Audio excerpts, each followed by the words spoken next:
Okay, you may be familiar with the concept of n-tuples from calculus or linear algebra if you've taken those classes.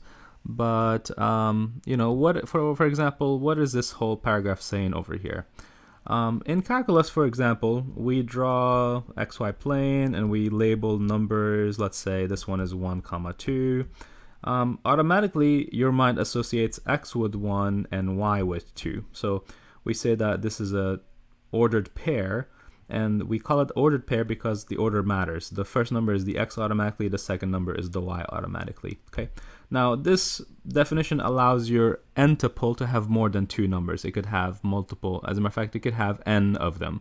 And we say that the n-tuple is equal to another n-tuple if the first one is equal to the first one, second one is equal to the second one, and so on and so forth, all the way to the end. The last one is equal to the last one. So the order here matters. And how do you get these n-tuples? You get them by doing Cartesian products. So you multiply sets with other sets. And you may have done this in Calc 3 if you've taken that class. If not, then I'll show what that looks like over here. So in the first problem, we're going to be talking about A1 cross A2. So in this case, what I'm going to be building is a set. So A1 cross A2 is going to be a set.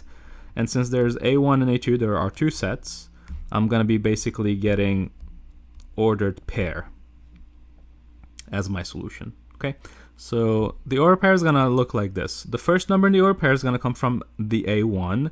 The second number is going to come from the A2. So the first one is going to be x, and it's going to go together with the 1, then it's going to go together with the 2, then it's going to go together with the 3. So we get 3 elements so far. Okay, so again, the first number that I wrote is from the A1, and that's how I did it. And I gave it to all the elements that were in A2. So I took the 1, 2, 3, and I wrote them next to one another. Okay, but this is not it.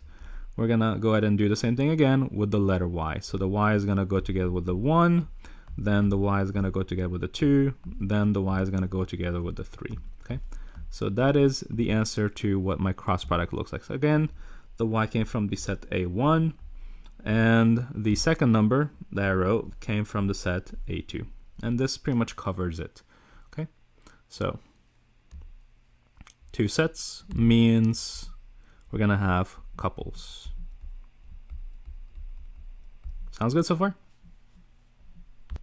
Now if you take a look carefully at the next two parts that we're gonna be doing, they look sort of similar. The only difference is parentheses, okay?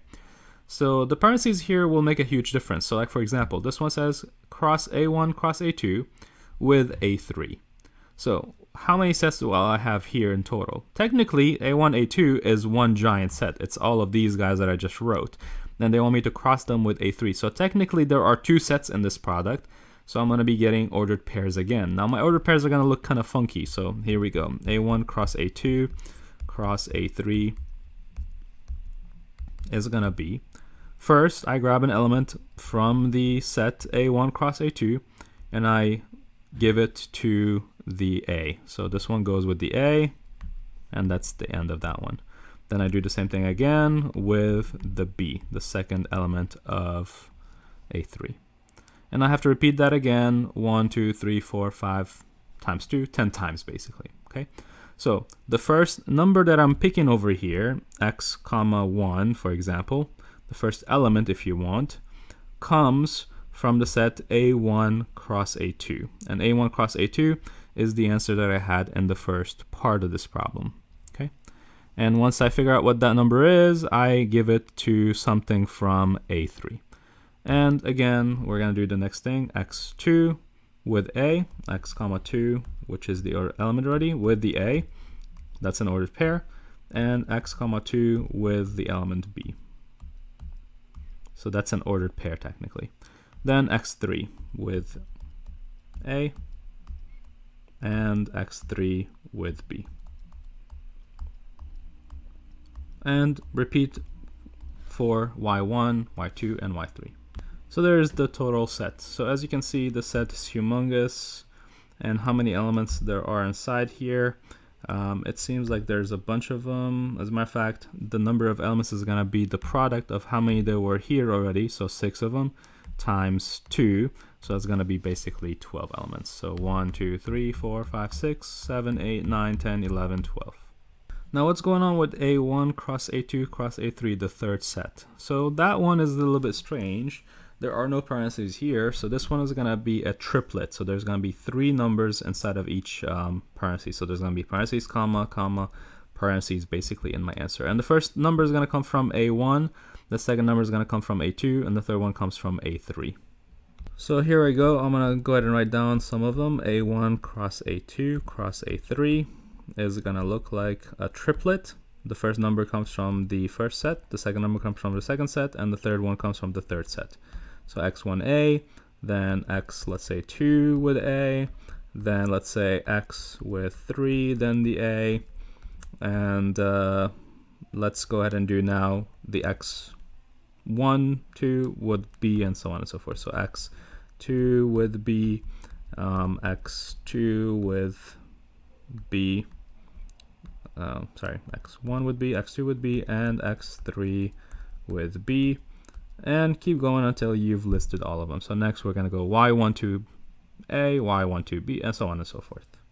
So there you have it. Again, the first number in the order triplet comes from the first set, the second number comes from the second set, and the third number comes from the third set. Same thing again, first element comes from the first set, second element comes from the second set, third element comes from the third set, and that's pretty much it. Now be careful, because A1 cross A2 cross A3 like this is not the same as A1 cross A2 cross A3 like that. So the parentheses do make a difference, okay? This second problem here had ordered pairs, whereas the third one has ordered triplets, and the two are not the same.